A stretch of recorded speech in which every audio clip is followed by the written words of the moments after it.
Habari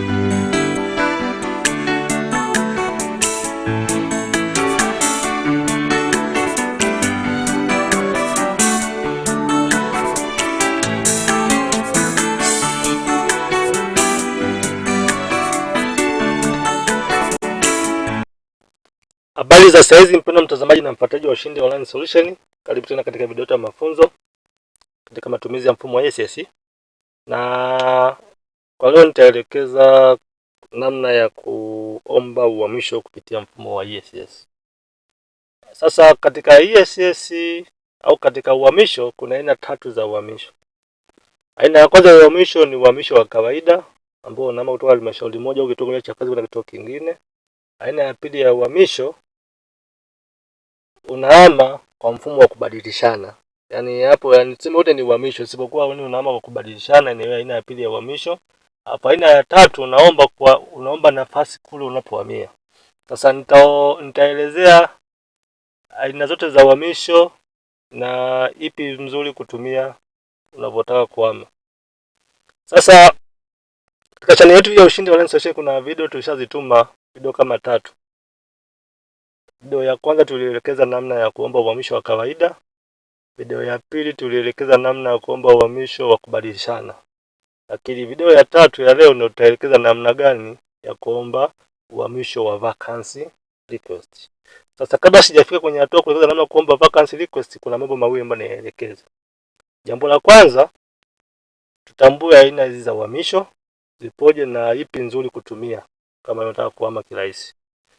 Jambo la pili nitaelezea swala la wasifu wa mtumishi au CV. Sasa tuanze na hizi aina tatu za uhamisho, tuzielezee ili uzielewe. Alafu ndo tutaenda kuelekeza namna gani ya kuomba uhamisho. Aina ya kwanza ya uhamisho ni uhamisho wa kawaida. Huu ni uhamisho ambao kwenye mfumo wa normal transfer. Uhamisho utaomba kuhama kutoka sehemu moja kwenda sehemu nyingine, na kama wanaokusimamia watakubalia, watalizia, basi utaruhusiwa kuhama kwenda sehemu husika. Exchange request. Transfer request manake wewe unaomba kuhama kituo cha kazi kwa mfumo wa kubadilishana na mtumishi ambaye mpo sawa na halmashauri nyingine. Mfano, labda wewe uko halmashauri X, mwenzako yuko halmashauri Y. Labda wewe ni mwalimu, sawa? Na mwenzako naye ni mwalimu. Kwa wote mna taaluma moja ya ualimu, sawa? Manake mtaomba kubadilishana, sawa? Na mfumo mtatumia kwenye mfumo, na video ya kubadilishana nishaituma, ipo kwenye channel yetu ya Ushindi Online Solution, utaikuta na kubadilishana. Basi mkishaomba mkabadilishana mkaonana, basi mtabadilishana bila shida. Uhamisho mimi na upendelea ni mzuri kwa sababu hauachi gap pande wowote ule. Kwa maana hakuna atakaye kukatalia kwenye uhamisho huu. Uhamisho wa tatu ni uhamisho wa vacancy request. Vacancy request maana yake ni nini? Maana yake ni kwamba wewe kama mtumishi unataka kuhama, unaomba nafasi ya kuhamia kwenye halmashauri X. Sawa? Kwa utaomba nafasi kabla ya kuanza mchakato wa kuhama. Kivipi? Maana yake kama wewe ni mwalimu, labda unaomba kwenda halmashauri X, utatuma request ya vacancy kuomba nafasi ya wewe kama ipo kule. Basi kama ya halmashauri X ipo, watakubali lile ombi lako, baada hapo utaanzisha ombi la normal transfer. Hii nayo mimi naipenda, ni nzuri kwa sababu hakuna kama mtu atakataa. Kwa sababu gani? Mamlaka kama inahusika na utumishi, maana wao wataangalia, kwa sababu kule unapokwenda kuna nafasi automatic watakukubalia. Kwa mimi na prefer aina hizi mbili za uhamisho, vacancy request na transfer exchange request kwenye utumishi. Sawa? Sasa leo nitaelekeza namna gani unaweza kuomba vacancy request. Jambo la kwanza, kabla hujafanya uhamisho wa aina yoyote, sawa, hakikisha umeandaa CV yako au wasifu ambao unaeleza wewe vizuri elimu yako, majina yako, kila kitu. Na kifupi, yule unapotaka kwenda kuhamia kule aone wasifu wako ili aweze kukubalia ombi lako. Kwa hiyo andaa wasifu wako vizuri, na nitaenda kukuonyesha namna gani ya kwenda kuiattach hiyo CV yako. Na shauri CV yako itype, sawa? Ukishaitype Ukishai type basi sipende sana kuskani, ila kama utaskani sawa. Nilipenda tu ile ambayo umetype ile ibadilishe iwe kwenye PDF ndio utaiattach. Sawa?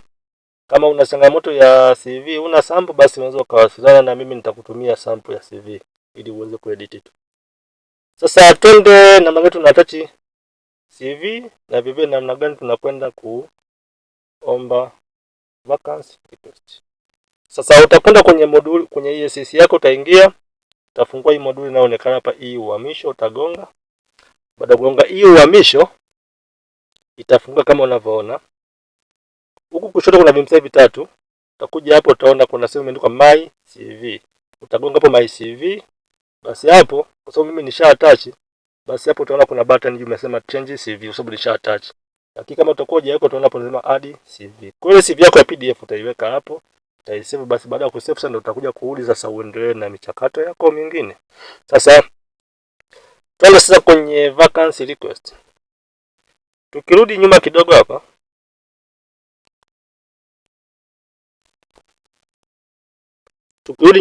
hapa, tunalifunguka hivi, sawa?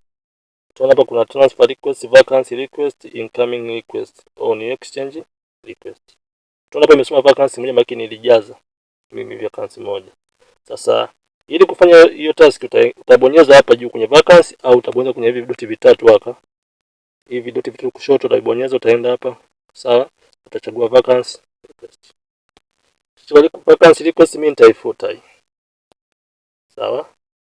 Kisha ifuta sasa, utakuja kwenye hii button hapa, create vacancy request. Sasa zitakuzingatia unapofanya ombi lolote, liwe vacancy, liwe normal, liwe exchange, utakiwi kuwa na ombi lingine ambalo umeitengeneza. Kwa mfano ulitengeneza ombi la normal transfer, uweze kucreate vacancy itakakatalia, au utengeneza exchange request, uweze kutengeneza vacancy kafanya ikakubali. Kwa hiyo utakiwi kuwa na ombi lolote ambalo lipo kwenye mchakato wa kufanya process yoyote, iwe normal, iwe vacancy, iwe nani transfer request, exchange request. Sawa?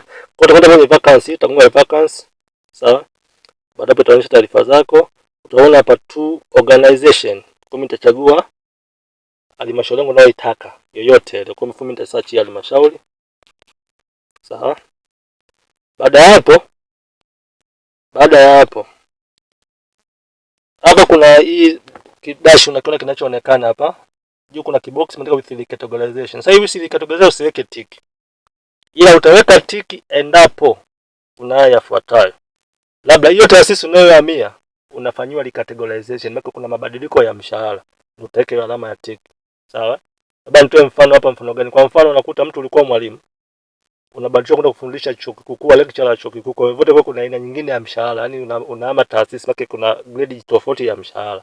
Kwa utaunga hapo categorization ili utumishi kule waangalie unahamia taasisi hiyo na wa kugrade kwenye salary scale ipi kulingana na mkataba wenu wa kazi ulivyokupo hiyo. Kwa hiyo kama unahama kawaida ufanyie mabadiliko ya mshahara, sema yake hiyo tick usiweke kwenye hicho kibox. Kwa hiyo nitachagua reason. Kwenye reason labda nitasema hapa to join my family. Sawa? Baada hapo utagonga save. Kumbuka zingatia, so ushatouch CV itaonekana hapo ipo. Kama hakuna baki iweka, hizi kwenda bila CV. Kwa utagonga save. Kisha save vacancy request, utakata tu hivi, kisha ishakuwa saved. Ukija utadownload system yako.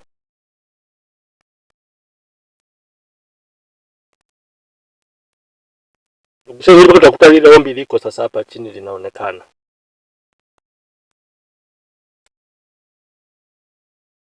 Umeona ombi langu liko hapo. Ikishafika sasa hapo manake tayari inatakiwa ulisubmit. Sasa usiishie hapo. Sasa hapo kuna utaona hapo jina lako linasoma, from organization utaona halmashauri yake inasoma, to organization ni wilaya ambayo umeomba kwenda. Sasa unakuja pembeni kuna sehemu imeandikwa more option, kuna vitu vitatu. Kuna alama ya kajicho, kuna delete nyekundu, alafu kuna alama ya kuedit. Sawa? Nenda kwenye kuedit kama unataka kubadilisha halmashauri nyingine au chochote kile ukifanye, utaedit. Sasa kama unataka kulituma ile ombi ili kaonekane halmashauri husika, utagonga ile alama ya kijicho. Sawa? Gonga alama ya kijicho toka taarifa mbalimbali hapa, baadaye utakwambia submit vacancy request, utagonga submit. Gonga submit. Hii imeandika vacancy not budgeted. Maana yake nini? Vacancy not budgeted maana yake kule unapotaka kuhamia hakuna nafasi. hajaweka hiyo nafasi. Kwa hiyo unaweza kufanya kitu kimoja, kama message inakupa hivi, maana unaweza kuwasiliana na halmashauri kama atakuwekea nafasi, au kama halmashauri umeweka nafasi ya hiyo na hicho kitengo chako, automatic ombi itafanyaje, itakubaliwa. Basi baada hapo utasubmit. Baada ukishapitisha lile ombi kule, maana yake sasa utaje kuendelea na mchakato mwingine. Usisahau kusubscribe, like na comment, pia share kwa wengine. Asante sana.